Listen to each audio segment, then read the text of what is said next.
இந்த கரண்டில் செய்கிறது அல்வா, கரட் அல்வா. இந்த கரட் அல்வா வந்து ஈஸியாக செய்யலாம். என்ன செய்கிறன்றதை இந்த வீடியோவில் அப்படியே தொடர்ந்து பாருங்கள். இதை என்ன செய்கிறது என்ன மாதிரின்றதை நான் சொல்கிறேன். ஓகே, இன்றைக்கு இந்த அல்வா வந்து இங்கே பாருங்கள் எப்படி இருக்குண்டா. இந்த பாருங்க இப்படி தான் இருக்குது. இந்த பாருங்க இந்த இந்த இந்த அல்வா சாப்பிட்டு பார்ப்போம் எப்படி இருக்குண்டா.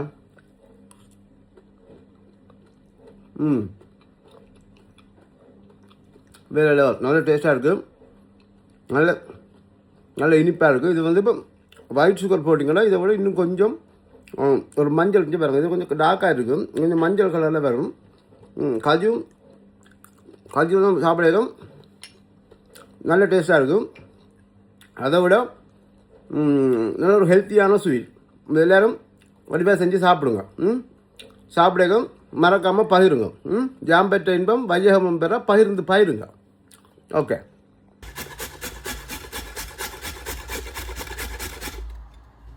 இதை பாருங்கள், இந்த துருவினால சம்பளுக்கு செய்கிற மாதிரி இப்படி நல்லா பூவாக திருவி எடுத்துட்டு நல்லா நெய் விட்டு இதாக்கணும். நெய் விடுங்க, நெய்யில் தான் இது செய்கிறது. நெய் உருகின அப்புறம் என்ன செய்யணும்னா நாங்கள் துருவி கரெக்டாக அப்படியே வேறு ஒன்றும் போடல, கரெக்டாக மட்டும் போடுவோம். கரெக்டில் இருக்கிற பச்சை வாசனை எல்லாம் போகும்போது நல்லா வதக்குனீங்கன்னா கரெக்ட் ஒரு ஒரு ஒரு கரைஞ்ச பதத்துக்கு வரும். வந்தோடனே தான் மிச்ச சாமான் ஆட் பண்ணணும்.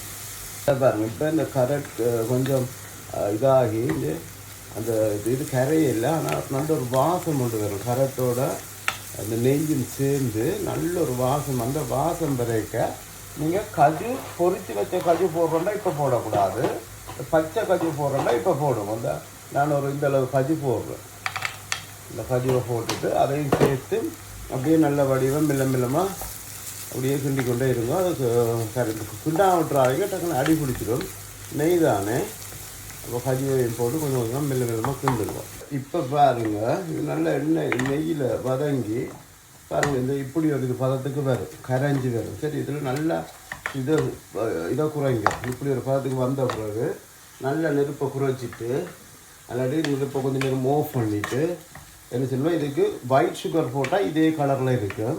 நான் இப்போ இதுக்கு கொஞ்சம் ப்ரௌன் சுகர் போட போகிறோம். ப்ரௌன் சுகர் போட்டால் கொஞ்சம் டார்க்கான கலருக்கு வரும், சரிதானே. ஆனால் ஒயிட் சுகர் போட்டிங்கன்னா இதே கலரில் இருக்கும். எங்கள்கிட்ட நான் ப்ரௌன் சுகர் போடுறேன். நான் 2 கரண்டி சுகர் 3 கரண்டி சுகர் போடுறேன். சுகர் கொஞ்சம் போட்டால் தான் இனிக்கும். அவடி கொள்ளுங்க, சுகர் நல்லா இதாகிச்சுன்னா கரமல் ஆகிடுச்சுன்னா நல்ல ப்ரௌன் கலருக்கு வந்துடும். அப்படி வர விட்டுறக்கூடாதா. இதில் தான் ஏலக்காய் கொஞ்சம் ஏலக்காய் போட்டு அப்படியே மிக்ஸ் பண்ணிங்கன்னா சரி. பாருங்கள், இப்போ இந்த பதத்துக்கு வந்துட்டு பார்த்துனீங்களா. இந்த பதத்துக்கு வந்திருந்தால் எல்லாம் கரைஞ்சி சீனியோட எல்லாம் சேர்ந்து இந்த பதத்துக்கு வந்த பதில் வந்தோன்னே இது ரெடி. இதுக்கு இதில் தான் ப்ளம்ஸ் போட்டிங்க. ப்ளம்ஸ் போட்டு ஒரு 2 மினிட்ஸ் அப்படியே ஸ்டே பண்ணி கொண்டு வந்தீங்கன்னா கிண்டி கொண்டு வந்தீங்கன்னா கரட் அல்வா ரெடி.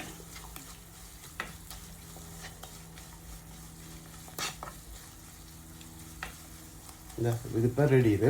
இது சுடவும் சாப்பிடலாம், ஃப்ரிட்ஜுக்கு வச்சும் சாப்பிடலாம். ஃப்ரிட்ஜுக்கு ஒரு பவுலுக்குள்ளே போட்டுட்டு தேவையான நேரம் எடுத்து சாப்பிடலாம். இப்படி தான் இருக்கும் அல்வா, சரிதான். இந்த அல்வா செஞ்சு சாப்பிடுங்க.